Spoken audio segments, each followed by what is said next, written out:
கனடாவில் வான்கூவரில் ஒரு கடையில் திருடுபவர்களை தடுக்க முயன்றதால் தான் பணிநீக்கம் செய்யப்பட்டதாக ஸ்பாட் செக் தொழிலாளர் ஒருவர் தெரிவித்துள்ளார். ராப்சன் ஸ்ட்ரீட் கடையில் 3 ஆண்டுகள் பணிபுரிந்த ஆரியா கார்ட்டர் என்பவரே இவ்வாறு கூறியுள்ளார். திருடப்பட்ட பையை சந்தேக நபர் வைத்திருந்த போது அதனை அவர் கைப்பற்ற முயன்றுள்ளார். தனது செயல்கள் நிறுவனத்தின் நோ டச் நோ சேஸ் கொள்கையை மீறியதாக அவர் ஒப்புக்கொண்டுள்ளார்.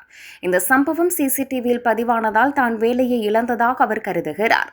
இந்த நிலையில் எமக்கு பாதுகாப்பு தான் முதன்மையானது எனவும் கடையில் திருடுபவர்களை துரத்துவது அல்லது தொடுவது எமது விதிக்கு எதிரானது எனவும் ஸ்பாட் செக்கின் நிறுவனமான கனேடியன் டயர் குறிப்பிட்டுள்ளது. சில இடங்களில் கூடுதல் பாதுகாப்பு ஏற்படுத்தப்பட்டுள்ளதாகவும் அந்த கொள்கையை பின்பற்ற ஊழியர்கள் பயிற்சி பெற்றுள்ளதாகவும் நிறுவனம் தெரிவித்துள்ளது.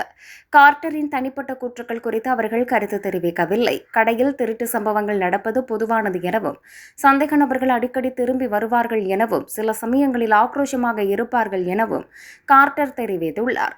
தனது தொழிலில் வாய்மொழி மற்றும் உடல் ரீதியான துஷ்பிரயோகங்களை எதிர்கொண்டதாக அவர் குறிப்பிட்டுள்ளார். இதுபோன்ற சூழ்நிலைகளில் வயது குறைந்த புதிய ஊழியர்கள் மனரீதியாக பாதிக்கப்படலாம் எனவும் அவர் தெரிவித்துள்ளார்.